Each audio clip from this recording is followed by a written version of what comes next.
Can the Nashville Predators still make the playoffs with a couple of games still in hand? We will talk about that and much more in today's episode of Locked On NHL. You're Locked On NHL, your daily podcast on the National Hockey League. Part of the Locked On Podcast Network, your team every day.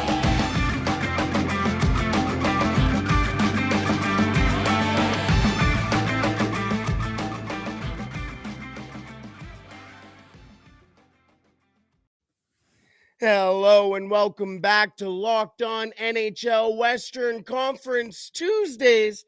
I am Brett Holden, part of Locked On Oilers, and joining me as always on Tuesdays is Dane Lewis from Locked On Stars. Dane, how you doing this Tuesday?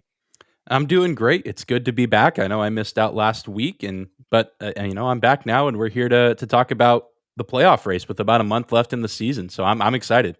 Playoffs? We're talking playoffs. Yes, we're talking a whole lot of playoffs here on Locked On NHL today. First off, we're going to start off with the Nashville Predators, who are still in the playoff race, coming down the stretch here in the Western Conference, trying to fight for that final wild card spot. But could they do it despite all of the players they moved at the deadline? We will talk about that in just a second. But also on today's episode, the Minnesota Wild have been going on a little bit of a run recently, staying on or in that third spot in the Central Division. But they've been doing it over the last week without one of the best scorers in the NHL in Kirill Kaprizov. How are they staying so hot without their best player? We will talk about that as well. And we will wrap up today's episode with a little conversation in the Pacific with the Pacific's newest team, the Seattle Kraken. They have been in a playoff spot all year, but are now in a wild card spot. Is there a little bit of cause for concern in Seattle? We will talk about all that and much more on today's episode of Locked On NHL. Thank you for making Locked On NHL your first listen every day. We are free and available wherever you find your podcast. All righty. Dane, the Nashville Predators at the trade deadline. They traded Matthias Ekholm. They traded Tanner Jeannot in one of the weirdest trades ever. Yes. 1, 2, 3, 4, Yes. 5. Weird, right? And then they lost Nino Niederreiter as well, but still, as we are speaking, they are only a couple of points out of a playoff spot. If my quick maths is right, they are 5 points out of a playoff spot behind the Winnipeg Jets, and they do have games in hand. Dane, let's start off with the overbearing question. Do you think that the Nashville Predators can make a push, not necessarily make the playoffs, but make it to the end of the season fighting for that playoff spot? I think they certainly can make a push. Obviously, they've shown that they're still fighting and they're still gunning for one of those wild card spots, but it's going to be easier said than done, and they can only control what they can control, which is their side of the schedule. And I'm looking at, Tankathon's strength of schedule, which of course is the end all be all for everything that is accurate. But they have, according to Tankathon, the number one remaining strength of schedule with games against Boston, Carolina, Toronto, Vegas, Colorado, Dallas. And those are considered the tough opponents. They also have one more game against Pittsburgh and Winnipeg, which I would consider to be relatively difficult opponents, but I guess Tankathon thinks otherwise. That makes me skeptical. The day-to-day injury to Roman Josi also makes me a little skeptical. Just a couple of days ago, it's announced that he's day-to-day with an upper body injury. But, I mean, regardless, they're still in a spot, and they obviously still have guys that are wanting to compete on this roster and get back to the Stanley Cup playoffs, because once you get in there, anything can happen. It's just going to be a pretty tough uphill battle, but they do also have that advantage of games in hand up against teams like Seattle, who we're going to talk about a little bit later, who maybe are starting to slide a little bit, and Winnipeg, who's also been on a pretty steep decline over the past month or so. So I think Nashville certainly has a chance given games in hand, and they've shown that even after the trade deadline, they still have some fight left in them. But there's also a lot of odds stacked against them, such as injuries and remaining opponents. Well, and you mentioned, I think, the Winnipeg Jets, and they have not been fantastic, as you mentioned. I'm curious how A, far this slide could go, but also B, if they were to make the playoffs, how quick are they going to be in there? How long are they going to be in the playoffs for the Winnipeg Jets? When I take a look at this Nashville Predators team, I think they're a team who can easily surprise a lot of players, or surprise a lot of people, surprise a lot of teams, and really sneak up on some of the best teams here in the Western Conference. And especially sliding into maybe a Vegas Golden Knights, who will be, as of right now, the top of the Pacific Division and who they would face off against. But again, a team that they played in the Vegas Golden Knights' first ever playoff run. That was exciting. They have a little bit of history, and I think Vegas could bite the bullet against a team like the Nashville Predators and kind of fall. The other thing is that especially in the Matthias Ekholm deal, they got a pretty good return. They got a guy in Tyson Barrie who, over the last 3 years, has been a part of the best NHL power play, and this year they're on pace to potentially break the power play record. He is somebody who can sit there and be stable with the puck. So if Roman Josi is out for an extended period of time. Right now, it is only day to day, and that is good if you're a Nashville Predators fan, but you still have players like Tyson Barrie that can certainly help this team. I think their biggest strength, however, is in the net. UC Saros is one of the best goaltenders. No, this isn't a revelation either. Everybody knows UC Saros is a fantastic goaltender, but in the playoffs, you need goaltending. And if you are the Nashville Predators, or if you're the opponent of the Nashville Predators going into a series against them, are you losing the goalie battle, I guess, almost 9 times out of 10? Or how do you feel about their whole goalie situation? Could they take them on a run here?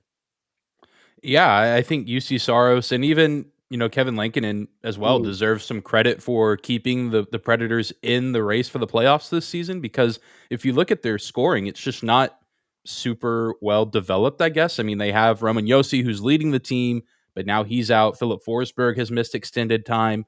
And so you're really leaning on guys like Matt Duchene, Tommy Novak, good players, but are those guys really going to be the driving force in the playoffs? I don't necessarily think so. And you even look at last year, and how many people said, well, if UC Saros gets to play in that round one series against Colorado, Colorado still wins that series, but it's maybe 5 or 6 games instead of that 4 game sweep where it was just utter domination from the Avalanche. That goes to show how much goaltending can make a difference mhm. in the postseason. So I think if they can get there, I mean, it's not going to be an easy out because one, these guys are going to be excited to be in the postseason and they're going to play hard like they've been doing all season, but also they're going to get what I imagine is some pretty solid goaltending, and it's going to be easier said than done to, dismantle a team likely the Vegas Golden Knights in round one. But I know that pretty much everyone in America that's not a Golden Knights fan would be cheering on the Predators. So they're maybe having all of the eyes on the nation upon them helps, but it's a tricky situation for sure. But I mean, even myself as someone who covers the Stars can attest goaltending can make all the difference in a postseason series. The Stars are nowhere near winning that series against the Flames last season in the playoffs if Jake Ottinger is not as good as he was. So it really can make a difference and can win series or lose series for a team. The Seattle Kraken currently hold the first wild card spot. The Winnipeg Jets hold the second. Seattle has 83 points, Winnipeg with 81. Calgary in 71 games has 77 points, and the Nashville Predators at 76 with 68 games played. Now, to wrap up on the Nashville Predators here, I think we should also preface this all with they are on a 3-game losing streak as we speak. Chicago, which is a very bad loss, a 2-1 loss there, a 3-2 overtime loss to a team they're trying to gain traction to on the Winnipeg Jets, and a horrendous 7-0 loss to the New York Rangers. They head into Buffalo tonight. What do they need to do? Because this is probably or potentially their make or break game tonight against the Buffalo Sabres. What do they need to do against a very good Buffalo Sabres team to ensure not only that they stay in the race, but win the game in general here? again, that you want to go down the list of Tage Thompson, Rasmus Dahlin, like it's a good team in Buffalo. This is a big Definitely. test for them. Absolutely. The Sabres are no longer an easy out on the schedule, and I mean, they just have to outscore them, which is much easier said than done, but we talk about goaltending making the difference for the Predators. Goaltending has really been, the downfall of the Buffalo Sabres Mhm. this season, and so if you can find a way to outscore them on their home ice, which the Sabres, I don't know what the record is now, but a few weeks ago when Dallas was there, I looked, their home record is below 500. They are not good on home ice, so this is actually, I think, a great opportunity for a bounce back for the Nashville Predators because that 7-0 loss at Madison Square Garden, I mean, that's a brutal loss to take, especially after, I mean, that's the day after losing in overtime at home to the Winnipeg Jets. So they've now had time to reset. And I mean, if you're, yeah, Nashville, this is kind of, you don't want to say do or die, make or break, but given the upcoming schedule over the next week, twice against Seattle, Toronto, Boston, Pittsburgh, I mean, you've got to find a way to get 2 points in this game for sure if you want to realistically stay in that race for one of the wild card spots. Locked On Predators, you're going to have a pretty interesting show to talk about Yeah. tomorrow. And, That is and even if they don't make the playoffs, I was looking at their cap friendly. They have 13 draft picks in this year's draft. So oh, they're I think they're going to be okay. But if they make the playoffs, that'd be great for them. They get to make the postseason and 13 picks, including 2 first rounders, 3 third rounders, 3 fourth rounders. Not too bad. Not too bad. that's called mortgaging the future, Absolutely. especially considering David Poyle will be leaving the team at the end of the year. So he's leaving them off with a little bit of soil, I guess, in the garden. All righty, let's move on to another Central Division team in the Minnesota Wild, who has really gained traction in the back half of this season, sitting third place in the Central Division. But a couple of weeks ago, they lost their best player in Kirill Kaprizov. Either way, they have still been playing well and keeping hold of that Central Division title or Central Division playoff spot, I should say. But are we talking about the Minnesota Wild enough? We will talk about that in just a second. But first, today's episode is brought to you by FanDuel. The tournament is heating up, and it now is the perfect time to download FanDuel, America's #1 sportsbook, because customers get a no sweat first bet up to $1,000. That is bonus bets back if your first bet doesn't win. Just download the FanDuel Sportsbook app. It is safe, secure, and super easy to use. Then you can bet on everything from the money line to point scores and threes drained. Dane, how's your bracket doing? Oh, it's not good. I had Arizona winning the national championship. They lost to Princeton, so I wasn't necessarily the smartest in school. So smart people again, just ruining my life in some ways. This seems more like a personal attack to Princeton. Yeah, No, I, yeah. I I hear it. My three of my final four are out. It's a good thing I'm a UCLA guy because it has been abysmal looking at that bracket. But there's still been fantastic games and fantastic lines. Plus, FanDuel even lets you combine some of those lines for and your bets for a chance at a bigger payout with the same game parlay. So don't miss out on your chance to get your no sweat first bet up to $1,000 in bonus bets when you go to fanduel.com/locked on. That is fanduel.com/locked on to learn more. Make every moment more with FanDuel, an official sports betting partner of the NBA. Alrighty, Dane, the Minnesota Wild. We talked about where the Nashville Predators are starting to fight from, but that is the same position that in the first half of the season, the Minnesota Wild were in. Getting into the season, the Minnesota Wild were one of my question marks around the year, and then they started to off not so hot. Now they're sitting pretty comfortably in that third position with 88 points. It will be a very, very, very long fight from Nashville, and the Winnipeg Jets are 7 points back. At one point, we're fighting for the top of the Central Division. But the Minnesota Wild have done it quietly, and they just have lost Kirill Kaprizov to one of the dumbest things I've ever seen Logan Stanley do, which is a pretty tough task for Logan Stanley. But the Minnesota Wild are still winning. They are still holding down that spot. What has impressed you the most with the Minnesota Wild over the last since basically the All-Star break here for you, Dane? Yeah, for me, it's the the fact that it's been multiple guys stepping up with Kaprizov in, but also now with Kaprizov injured. Here, I'm reading an article that came out yesterday saying that since he's been injured, or at least over the past 5 outings for the Wild, they've had 14 different players score goals, and they're averaging around, I think, like 4.8 goals a game, so nearly 5 goals a game. Like, their offense hasn't missed a beat, and of course, it was doing fine with Kaprizov in. Obviously, he's one of the best young scorers in the game, but it's the depth stepping up and kind of taking on that next man mentality of Matt Zuccarello, Joel Eriksson Ek, Ryan Hartman, and I even got to watch. I guess that was last Wednesday when they played the Blues on TNT, and they were even hinting that Kirill Kaprizov's recovery could be a little bit faster than maybe anticipated, and he could be back sooner rather than later. I still haven't seen an exact timeline on his return, but this team is starting to click at the right time and starting to kind of find that chemistry that you look back to the start of the season. They lost how many of their first games, like 3 or 4 games in a row, really slow start out of the gate, and it just kind of seemed like a jumbled mess. And they've now really come together post trade deadline, and they've got a really good team. They added some very nice depth with John Klingberg, Oscar Sundqvist, Gustav Nyquist, who hasn't even played yet, but probably will get to play in the postseason. This is a good team, and it's a scary team with some veteran, presence and guys like Klingberg, Marc-Andre Fleury, who got robbed of getting to take down Jordan Bennington the other night. But that's a different conversation for a different day.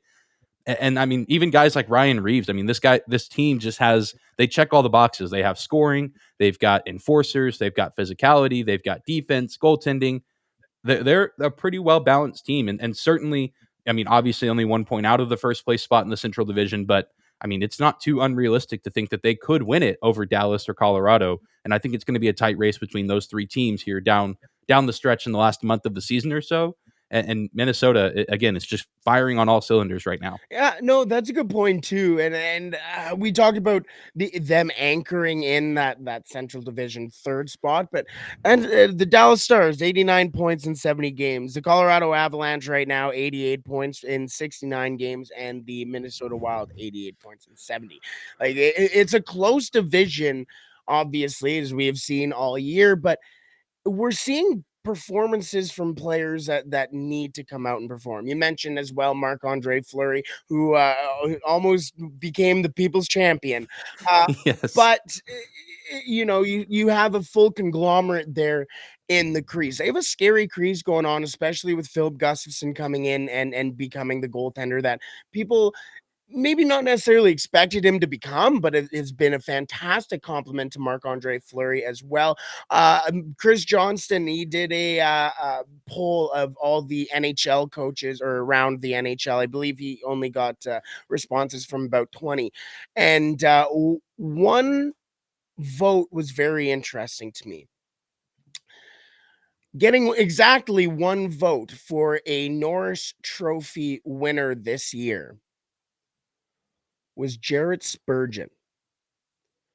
And you go on Evolving Hockey and one of my favorite sites, and their pinned article is, could Jared Spurgeon be the first analytical Hall of Famer?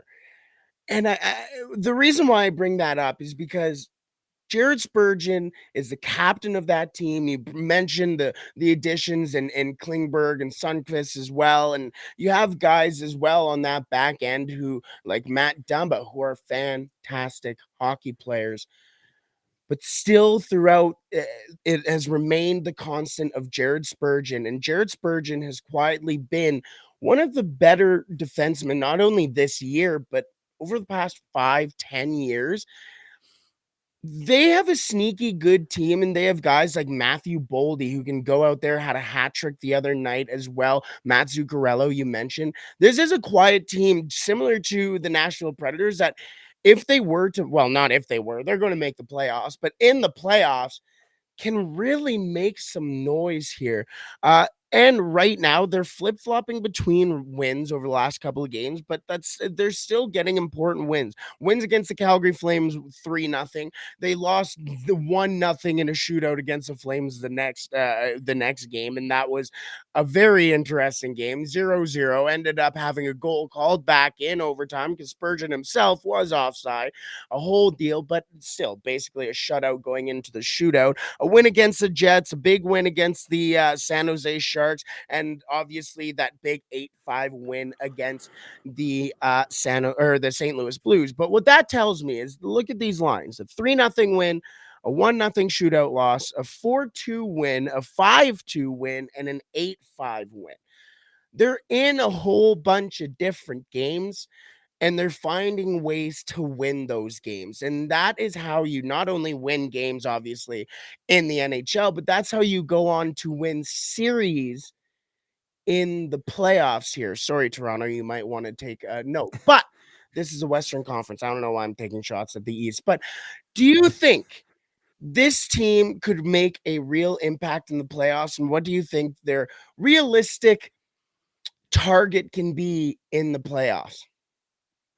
Yeah, I think they definitely can make an impact once they're there. I feel like this team has a higher ceiling than last year's team. I think there was always that sense of we knew last year's team was good, but there was kind of a limit to how far they could go. But now, again, they of course added at the trade deadline. I think they added some much needed depth. But then you also have guys like Matt Boldy kind of contributing in his big first go around with the team. Jared Spurgeon, I agree, a very underrated captain in this league and an underrated player with a sneaky 30 points from a guy who's not necessarily known for his offense right now. I think they can make an impact, and I feel like they're probably still going to end up in my guess is the second spot in the division, or at least the third. I feel like Dallas or Colorado, and likely Colorado, ends up running away with the division Ooh. with. I mean, 6-game win streak, and you look at Colorado's schedule, not too many good teams left on that, which is just favorable for them. But I think Minnesota is certainly going to be in the race and keep things very interesting. But even if they get that 2 spot, I think that's important because then they get home ice advantage. And if they can get through that first round series, I think that's going to do wonders for their confidence. And then they're really just going to be a little bit of a wild card throughout the rest of the tournament because they're going to have the confidence of kind of overcoming a slow start to the season, overcoming some injuries, winning in the first round after not being able to do so last year. And they're a team, maybe not to the extent of Colorado. We say, oh, like you don't want to see Colorado on your schedule for the playoffs, but Minnesota's not too far out because, yeah, I mean, you talked about the goaltending. It's either Marc-Andre Fleury, who's one of the best goalies we've seen in the past, several years, or Philip Gustafson, who is unreal. I mean, only allowing 2 goals a game, a 9.29 save percentage. I mean, just an incredible turnaround from him coming over from Ottawa in the summer. And there was a lot of question marks of if his game would actually improve or, if he was just a product of Ottawa's poor defense. And he's shut up a lot of the doubters and the skeptics this season. And of course, the playoffs are a different animal. But I think if you have the mentorship of Marc-Andre Fleury, you're probably going to be okay. Philip Gustafson acquired by the Minnesota Wild in that Cam Talbot deal. Hmm. Not a bad acquisition, if you ask me. Alrighty, let's wrap up today's episode with the NHL's newest team, the Seattle Kraken. The Seattle Kraken have been playing pretty dang well this season. They're currently occupying that wild card spot. So we've been speaking about playoffs all episode. What are the expectations for those Seattle Kraken, those brand new, beautiful jerseys? We will talk about that in just a second. But first, today's episode is brought to you by Built Bar.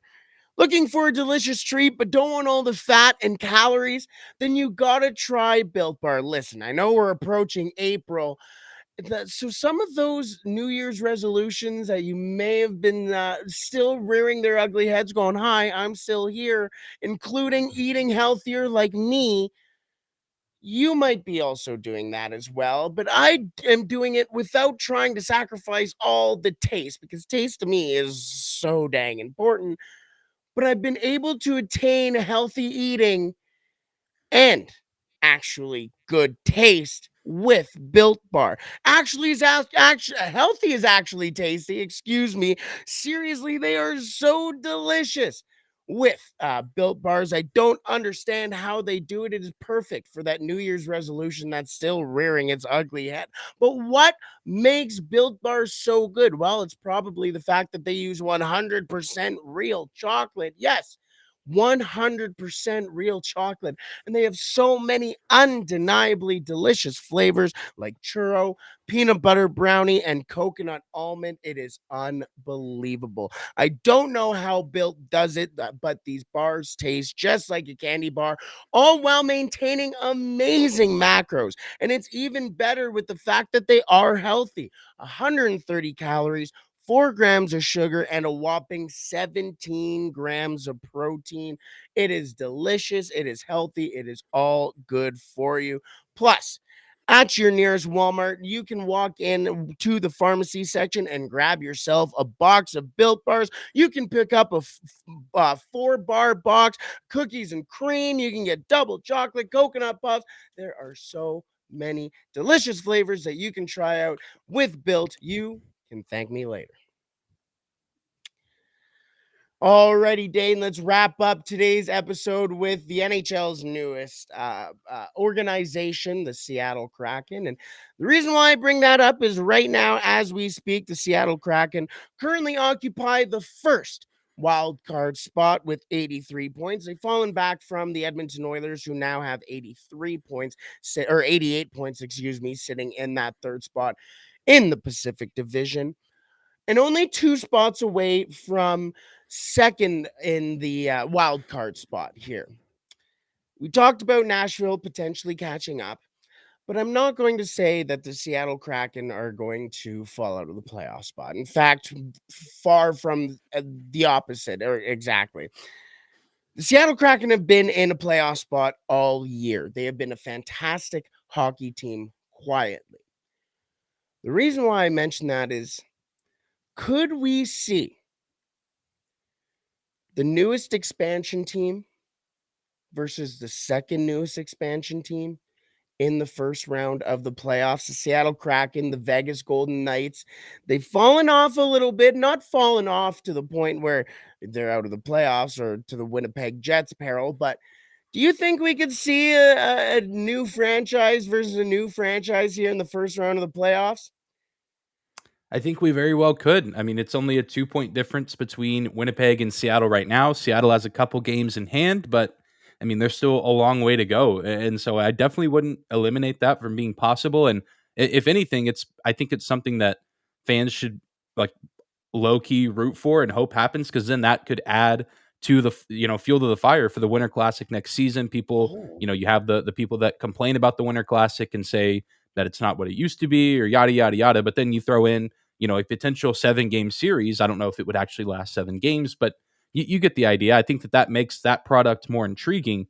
And so, I mean, even farther down the line, I think that makes things interesting. But even just from a storyline perspective in the playoffs, it makes things interesting of the team that, first year of their existence makes it to the Stanley Cup Finals, and then a team in their second year of existence making it to the playoffs, which I think is pretty impressive. Even if Seattle has, they've had this sort of fall from the top 3 in the division to likely finishing in a wild card spot, I still think if you're a Seattle Kraken fan, you are excited and you're pleased with that, because last year Seattle was not very good. It was almost the exact opposite of what we saw with Vegas a few seasons ago. So I think Seattle's in a good place. They're obviously, I think, still learning and growing. They have some young pieces like Matty Beniers, who, I mean, some players that this is kind of their first go round, or, maybe not the first time being a key contributor on their respective team, but I mean, they're still trying to figure things out. A lot of these guys came from different teams. They're put together through the expansion draft. And then even, a few trade pieces like Ellie Tolvanen, who's been a really nice pickup for them. I think they're still kind of finding their way. They don't have a captain. So I know they have leaders on that team, but I think there's something to be said of there's not, at least in my mind, and maybe Kraken fans kind of know who the guy is, but knowing, these are our leaders on the team and they set the standard. But I think they're well on their way to being, a team that's either in the playoffs every year or at least battling for a playoff spot year in and year out, because they have some nice pieces. And I think they're, a few moves or maybe several moves away from really taking that next step and being a Western Conference contender. But I don't think they have to be that this year. I think this year the goal was to be playing meaningful games down the stretch of the season. That's what they're doing. Yeah, no, I 100% agree with that. But you bring up a good point. The leadership might be a bit questionable, and I think that this was a similar conversation that was had when the Golden Knights went on their run, but there's no clear leader in that locker room for me. They're also kind of a young team as well in certain aspects.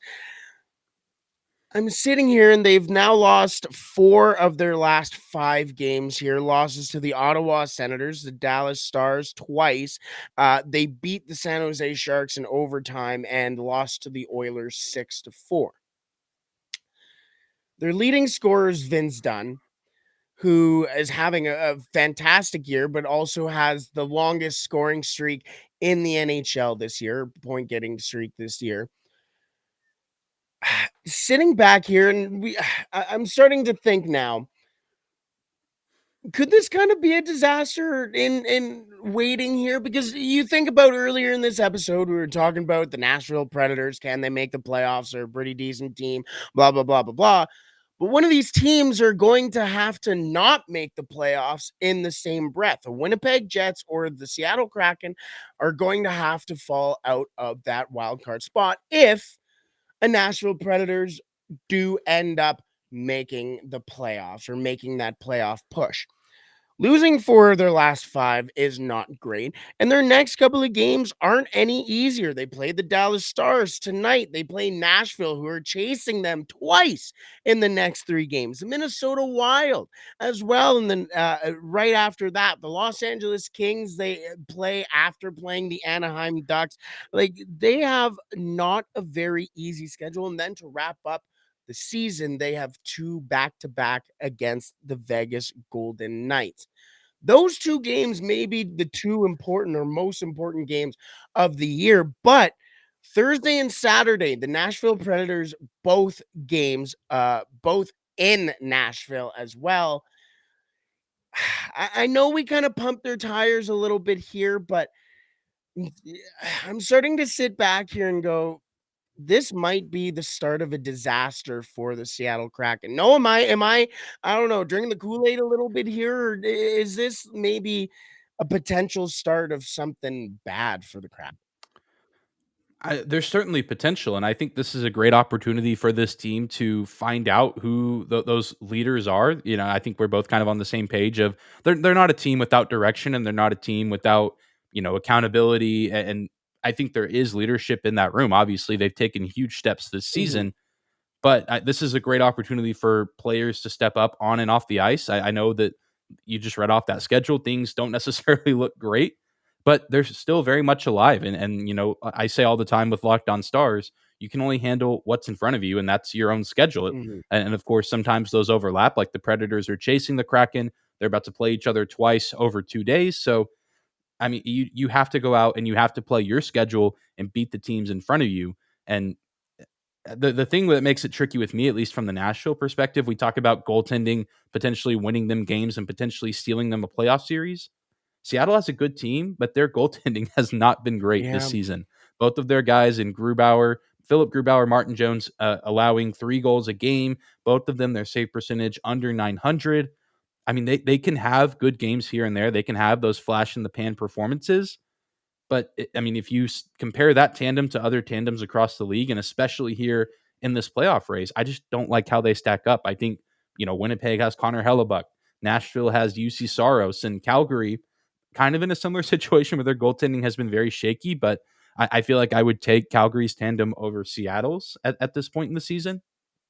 And so I feel like for me, that's the huge question mark is can they get performances from their netminders that can help drive and push them forward because we know the offense can get it done. mhm. Vince Dunn, Jared McCann, Jordan Eberle, Matty Beniers. I mean, they have the players and the pieces to move on offense, but they also can give up quite a bit at certain times. And so that's really kind of the make or break for me. And a team like Nashville, they have good goaltending, but they're not the best goal scoring team. So you might have to find yourselves in back to back goalie battles there.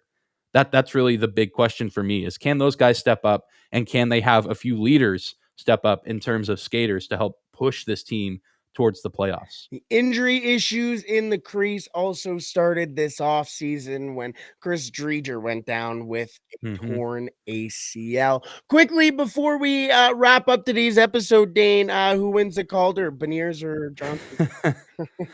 It's probably going to be Matty Beniers. He's a great player. He's at 50 points. Wyatt Johnston only at 35, but Wyatt Johnston does lead rookies in goals with 20, and I'm sure that both guys are going to be looking to get a goal tonight. You mentioned they play each other in Dallas. Should be hopefully a good game. Hopefully one of the Stars can find a way to win to distance themselves a little bit from the Wild and Avalanche. They're getting a little close for my liking, but I'd love to see Johnston at least get a finalist nod.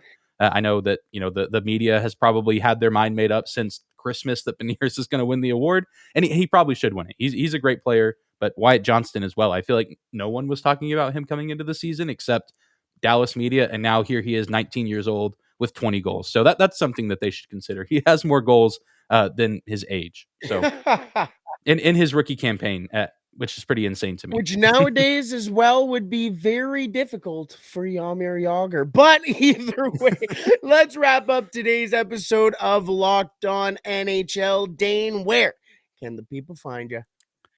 Yeah, they can find me in the same places as always. If you want more information on the Stars, at Locked On Stars on Instagram and Twitter. You can search for the podcast on YouTube or your podcasting platform of choice. And you can, of course, find me on Twitter at Dane_Lewis. And that's about it. That's about all the places you can find me. Brett, what about you? You can find me personally at The Real Holden 40. That's on Instagram, Twitter. I think even my AOL username is that. But either way, you don't care about me. You care about the Oilers, and you can find Locked On Oilers on YouTube at Locked On Oilers. If you haven't already subscribed, what are you doing?